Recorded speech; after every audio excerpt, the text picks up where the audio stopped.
You can't spell ignorant without IGN, and my word, they are certainly living up to that. This is the same company that came out and said that Nintendo, not Capcom, the company that does own the flipping Mega Man IP, they said in a video that Nintendo should bring back Mega Man.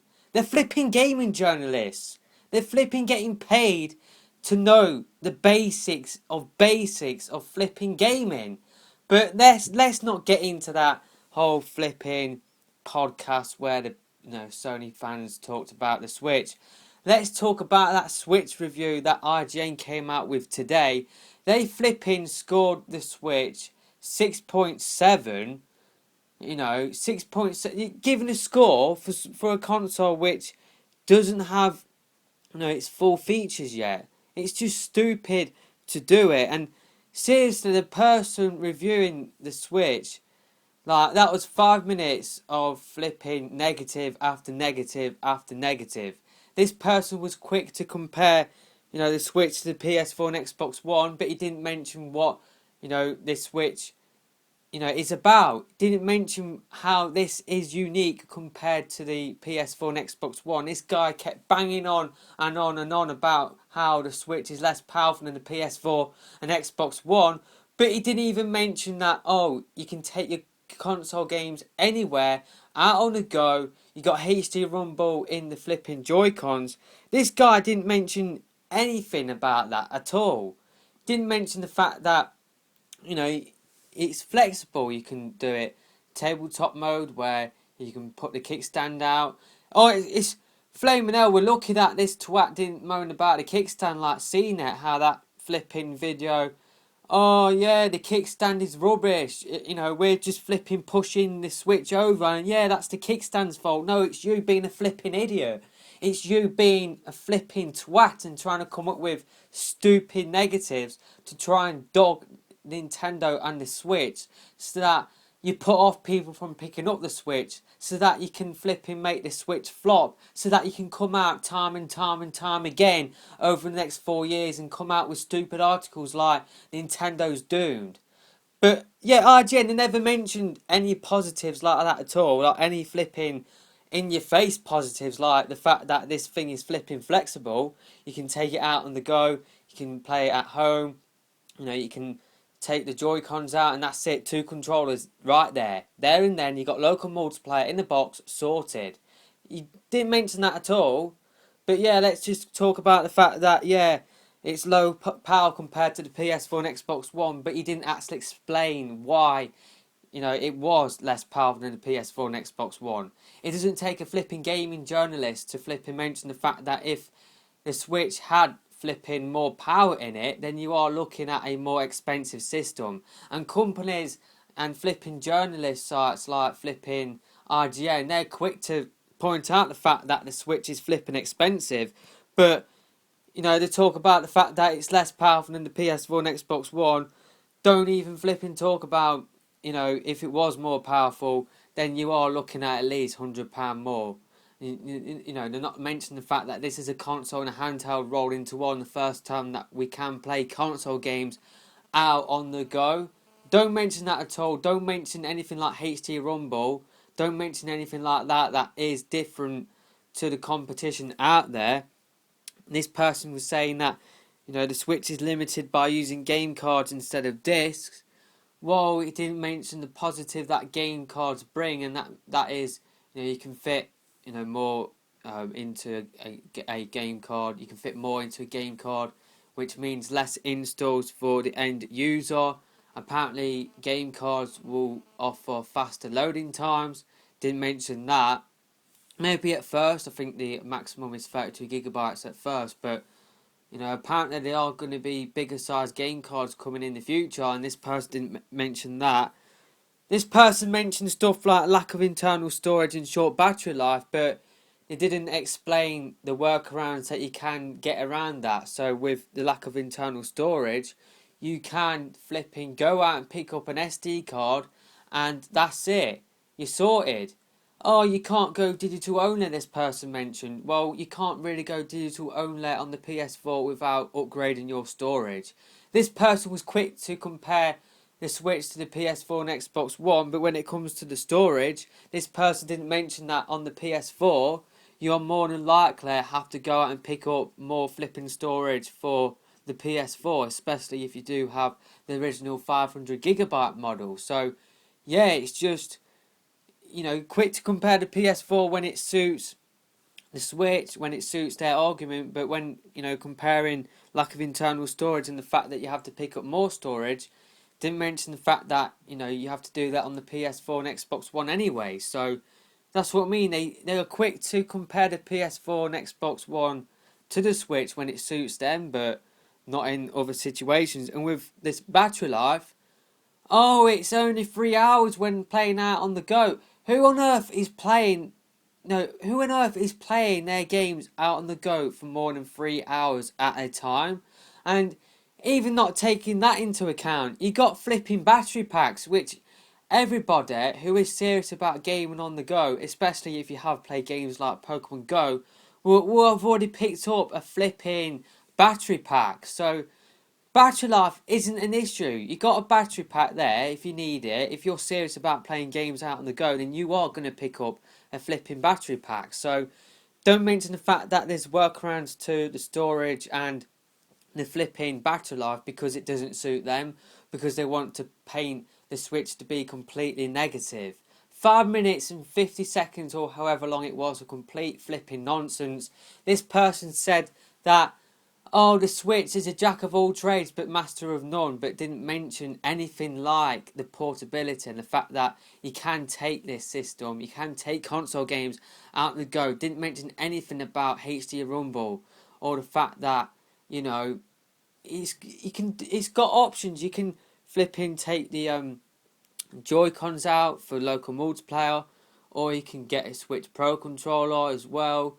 So, it's got options. Didn't mention the fact, don't mention anything like that at all. Like the glaring positives to people that haven't played the Switch yet, like myself. I know some people say to me, oh, but you haven't played it yet. Well, this person is a flipping idiot because he says a negative, but he doesn't say anything about how you get around it. He doesn't mention any of the glaring positives at all. This person contradicted himself as well, because 1 minute he said the Switch was thin, it was the thinnest console out there, and then he said, oh, it's flipping too large and chunky. Make your mind up, mate. Make your flipping mind up. And even if it is too large and chunky, most people, especially that do own tablets, carry around bags and flipping backpacks and stuff like that. So you just put your Switch in one of them and problem solved. Problem flipping solved. And yeah, he said you can't lay the flipping Switch dock flat, which is just picking, stupid negative out there. He did mention, you got the Joy-Con connection issues, which is obviously a negative, and hopefully that will be fixed in the day one patch. But this person also said something stupid like, oh, there's no media apps, oh, that is rubbish, and that ain't good enough. Well, I'm flipping getting my gaming system to play games, and you've got flipping 50 billion other flipping devices out there that plays flipping Netflix and Hulu and stuff like that. I'm sure it's not the end of the world that the Switch isn't coming with those sort of stuff, because you've got a flipping smartphone, you've got a flipping tablet already, or you've probably got another gaming system that can flip and play Netflix and Hulu. So, yeah, this person, quick to point out the negatives, but doesn't mention or focus enough time on the positives. And I don't really spend much time on IGN at all. Literally, this was like the first time I've ever clicked on an IGN video since that Sony podcast, and before that, didn't click on IGN for a good couple of years. But idiots will flipping soak this in. I'm seeing people saying, oh, the Switch is crap based on this review. They're saying, oh, that means the Switch is crap then. Idiots are flipping being spoon-fed this flipping information, and they're flipping believing every single word of it. They're saying, or they're thinking that the Switch is completely negative. There's nothing positive about it at all. It's a completely negative picture.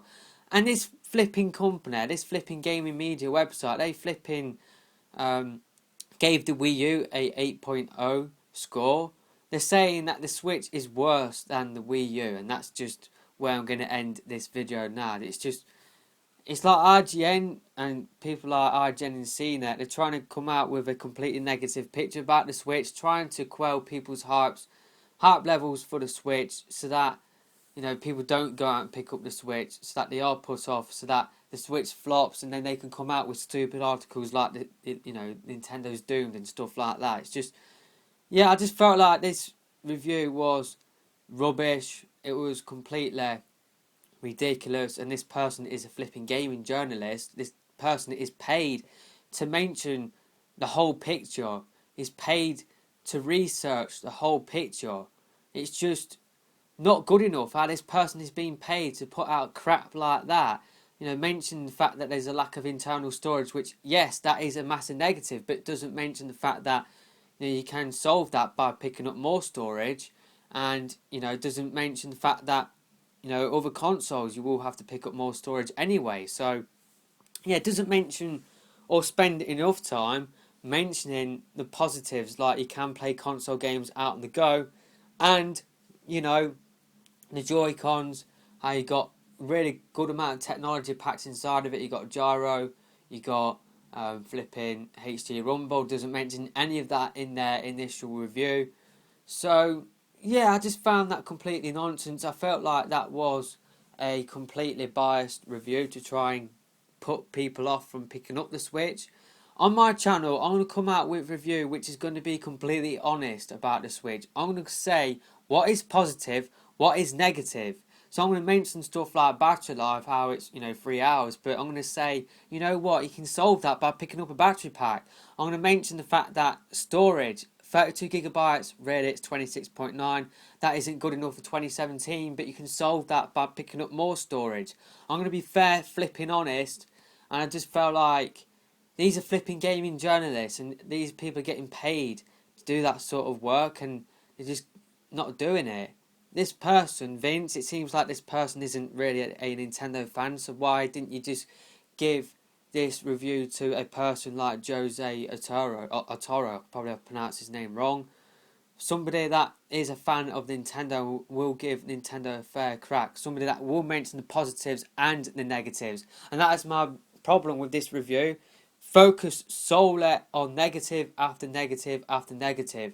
I wonder if IGN mentioned stuff about PSVR, how it's the same price as a console, how you got flipping billions of wires, and the fact that there's no compelling software. I wonder if they mentioned stuff like that, or whether they mentioned a completely positive picture for VR, like PSVR.